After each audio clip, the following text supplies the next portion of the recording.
बच्चों, आप सब ठीक है ना। हम अपना धर्म शिक्षण के आखिरी दिन में आ चुके हैं इस साल का। सब खुशी है ना। ठीक है, हम प्रभु से दुआ मांगे। हे पिता परमेश्वर, इस साल भर में आपसे मिले हुए सब वरदानों के लिए हम आपको धन्यवाद देते हैं। हमारे आगे के जीवन में भी पवित्र आत्मा की शक्ति से हमें चलाइए। पिता, पुत्र और पवित्र आत्मा के नाम पर। हाय बच्चों, आज हम अपने धर्म शिक्षण के 15वां अध्याय पढ़ेंगे। हमारे धर्म शिक्षण में हम प्रभु की आज्ञा के अनुसार, इस समस्या के उद्बोधन के अनुसार मुक्ति की राह पर आनंद जीवन की ओर चल रहे हैं, है ना।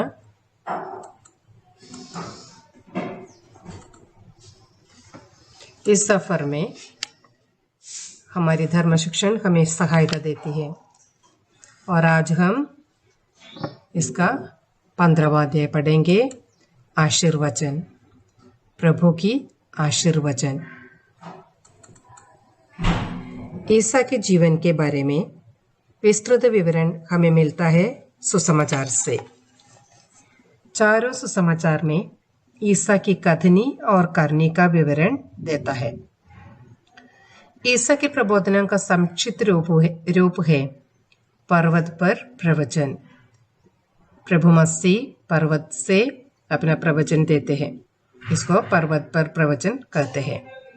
एक सच्चा क्रिस्ती कौन है, उसे कैसे जीवन बिताना है, उसे क्या क्या सौभाग्य मिलते हैं आदि ईसा ने इसमें विस्तृत रूप से सिखाया है। ईसा ने यह सिखाया कि सभी भविष्यवाणियों और नियमों का आधार है दूसरों से अपने प्रति जैसा व्यवहार चाहते हो, तुम भी उनके प्रति वैसा ही किया करो। पर्वत पर प्रवचन, जिसमें ईसा के प्रबोधन समाहित है, संत मत्ती के सुसमाचार के 5वें अध्याय से 7वें अध्याय तक हमें मिलता है।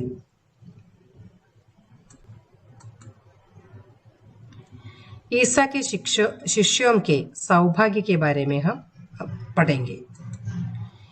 पर्वत पर प्रवचन के सबसे प्रमुख भाग है अष्ट सौभाग्य यानी आशीर्वचन। 8 सौभाग्य के बारे में प्रभु हमें सिखाते हैं। इस 8 सौभाग्य उनके अनुयायी कैसे प्राप्त करेंगे, यह हम आशीर्वचन के द्वारा पढ़ेंगे।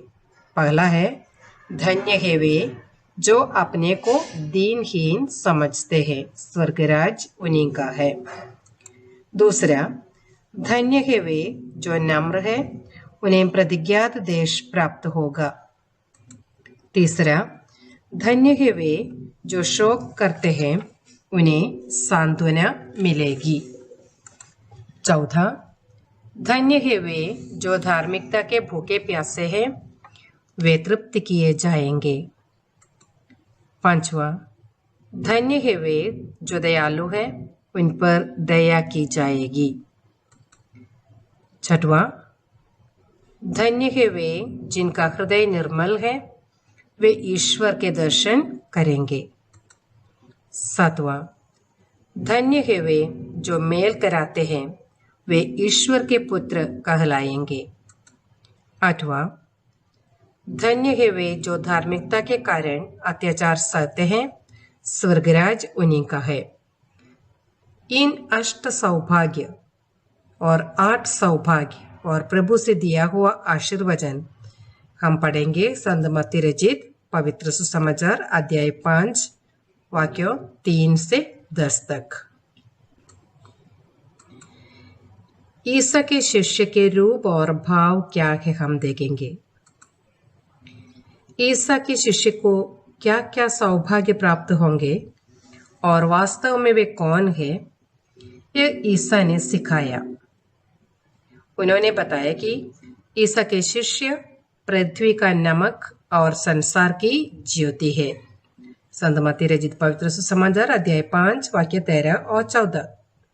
हर एक क्रिस्तीय इस दुनिया में नमक जैसे और संसार की ज्योति जैसे है। उन्होंने कहा कि नमक को नमकीन होना है और दीपक जलाकर दीवट पर रखना चाहिए। इसका अर्थ यह है कि क्रिस्तियों को चाहिए कि वे समस्त संसार को स्वाद और प्रकाश प्रदान करें। ईसा ने यह भी पढ़ाया कि तुम्हारी ज्योति मनुष्यों के सामने चमकती रहे, जिससे लोग तुम्हारे भले कामों को देखकर तुम्हारे स्वर्गीय पिता की महिमा करें। अपने अच्छे कार्यों को देखकर अन्य लोग प्रभु की महिमा करें। संत मत्ती रचित पवित्र सुसमाचार अध्याय 5 वाक्य 16। ईसा ने सिखाया कि पृथ्वी के नमक और संसार की ज्योति बनने के लिए आज्ञाओं का पालन करना अनिवार्य है। आज्ञाएं क्या क्या है हम पढ़ चुके हैं। मैं तुम लोगों से ये कहता हूं कि आकाश और पृथ्वी भले ही टल जाए, किंतु संहिता की एक मात्रा अथवा एक बिंदु भी पूरा हुए बिना नहीं टलेगा। इसलिए जो उन छोटी से छोटी आज्ञाओं में एक को भी भंग करता और दूसरों को ऐसा करना सिखाता है, वह स्वर्ग राज्य में छोटा समझा जाएगा। अगर हम प्रभु की आज्ञाओं को मानते नहीं और दूसरों को मानने से उसको निकालते हैं, मानने नहीं देती, तो हम स्वर्ग राज्य में छोटा माना जाएगा। जो उनका पालन करता और उन्हें सिखाता है, वह स्वर्ग राज्य में बड़ा समझा जाएगा। जब हम खुद प्रभु की आज्ञाओं का पालन करते हैं और दूसरों को पालन करने के लिए प्रेरणा देते हैं, तभी हम स्वर्ग राज्य में बड़ा समझा जाएगा। ईसा के शिष्य वह है जो ईश्वर पर भरोसा रखकर जीता है।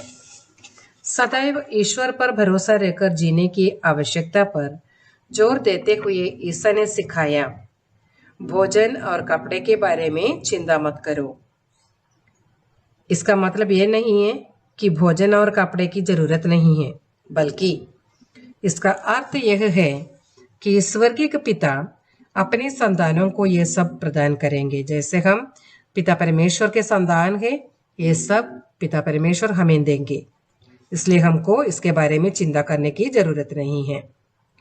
ईसा ने आगे कहा, तुम सबसे पहले ईश्वर के राज्य और उसकी धार्मिकता की खोज में लगे रहो और ये सब चीजें तुम्हें यूं ही मिल जाएगी। संत मत्ती रचित पवित्र सुसमाचार अध्याय 6 वाक्य 33।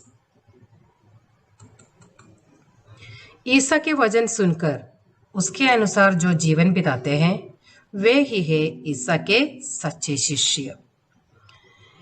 ईसा ने सिखाया कि यदि तुम एक दूसरे को प्यार करोगे तो उसी से सब लोग जान जाएंगे कि तुम मेरे शिष्य हो। संत यूहन्ना रचित पवित्र सुसमाचार अध्याय 13 वाक्य 35। तो हम देख चुके हैं, जैसे हमारे अच्छे कामों को देखकर अन्य लोग प्रभु को महिमा देना है और आपसी प्रेम के द्वारा अन्य लोगों को समझना है कि हम प्रभु के शिष्य हैं। ईसा का एक सच्चा शिष्य बनने का बावत।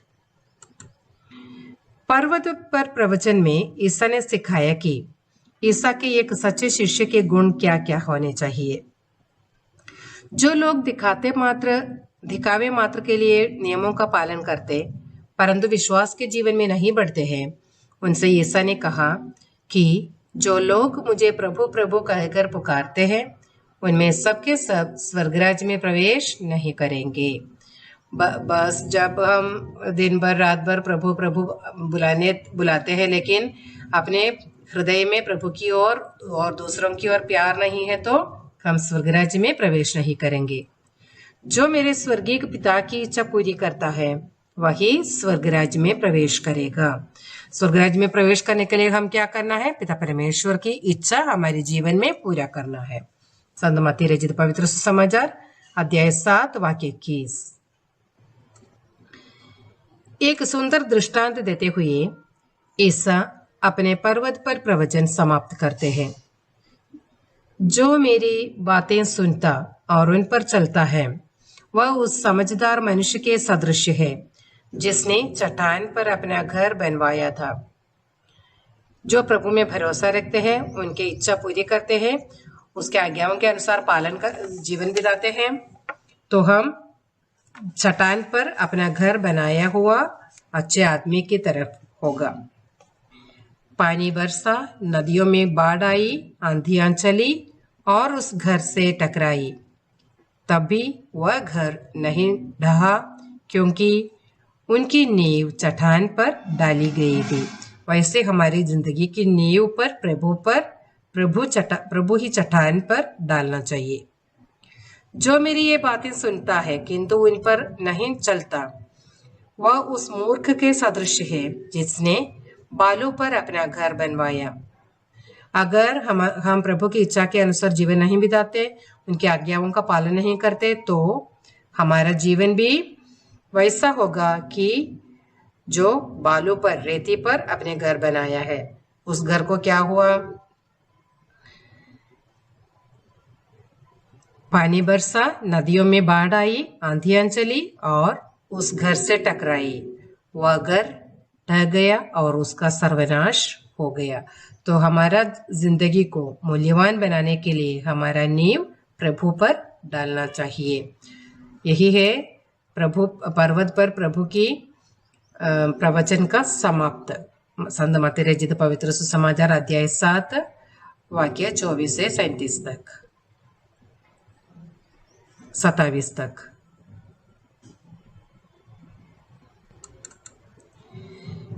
इस ईसा के इस दृष्टांत के चट्टान के जैसे हमारे जीवन को बल और मजबूती प्रदान करता है ईश वचन, क्योंकि ईसा सिखाते हैं कि आकाश और पृथ्वी टल जाए तो भी ईश वचन कभी नहीं टलेगा। प्रभु हमें सिखाता है जब हम हमारा नींव प्रभु पर डालते हैं तो ईश वचन हमें हमारे जीवन को मजबूत बनाते हैं, क्योंकि कुछ भी बदल जाए, इस लोग का सर्वनाश हो जाते तो भी प्रभु का वचन कभी नहीं टलेगा। इसलिए जो ईश वचन पर आधारित जीवन का निर्माण करते हैं वे सशक्त रहेंगे। वे किसी भी प्रतिकूल परिस्थितियों का सामना करने में सक्षम भी रहेंगे।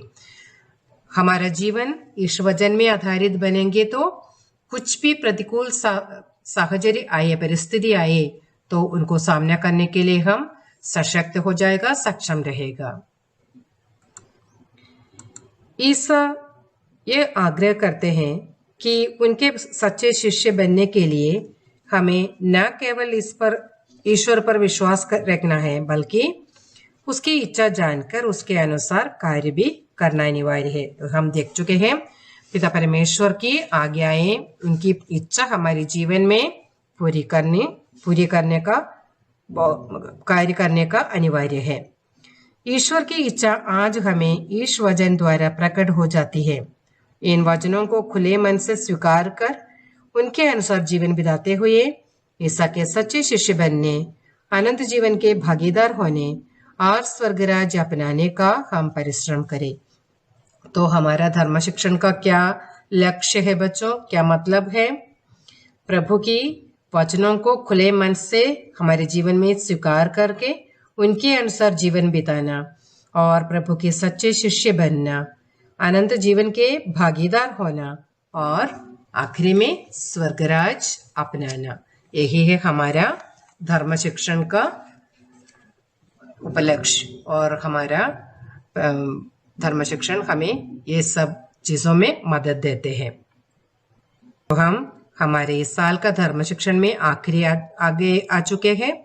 अब हम देखेंगे हमारा जीवन कैसे करना है, हमारा निर्णय करना है, आगे बढ़ के हम कैसे जीना है। हमें पढ़ने के लिए और वर्णन करने के लिए यीशु वचन दिया हुआ है संत मत्ती रचित पवित्र सुसमाचार अध्याय 7 से,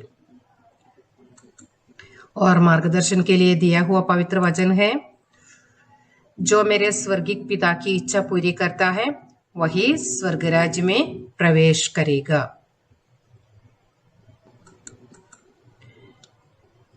हम करने के लिए दिया है आशीर्वचन को कंठस्थ करना। प्रभु की 8 आशीर्वचन है, 8 सौभाग्य है, उसको कंठस्थ करना।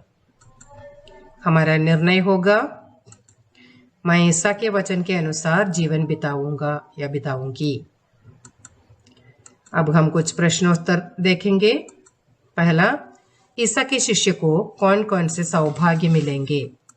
दूसरा, ईसा का शिष्य कौन है, इसके बारे में ईसा ने क्या बताया है। तीसरा, ईसा का एक सच्चा शिष्य बनने के लिए हमें क्या करना चाहिए। चौथा, जो ईश वचन पर आधारित जीवन बिताते हैं उन्हें क्या क्या आशीर्वाद मिलते हैं। पांचवा, जिंदगी की प्रतिकूल परिस्थितियों में विचलित न होने के लिए हमें क्या करना चाहिए। इन सब प्रश्नों का उत्तर अपने किताब में लिखेंगे और अपने जीवन भी उसके अनुसार हम बिताएंगे। ठीक है बच्चों, प्रभु आपको आशीर्वाद दे। सबों को धन्यवाद। तो बच्चों, इस आखिरी अध्याय में हम प्रभु के आशीर्वचन के बारे में पढ़े हैं। ये आशीर्वचन हमारे जीवन में निभाने के लिए हम प्रभु से दुआ मांगे और प्रभु को धन्यवाद देंगे, और जो भी धर्म शिक्षण हम ये साल लिए हैं हम उसके लिए प्रभु को हर दिन धन्यवाद दें और हमारे जीवन में उसका प्रैक्टिस करें, अभ्यास करें, ताकि हमारे जीवन अनंत जीवन की ओर आगे बढ़े। ठीक है। हे तृतीय एक परमेश्वर, एक बार फिर हम आपको धन्यवाद देते हैं। आपने हमें संभाला है, हमें ताकत दिया है, हमें अच्छा शिक्षण दिया है। हमारे अनंत जीवन की ओर इस यात्रा में हमारे साथ रह और आपसे दिया हुआ आशीर्वचन हमारे जीवन में सफल हो जाए। पिता, पुत्र और पवित्र आत्मा के नाम पर आमीन।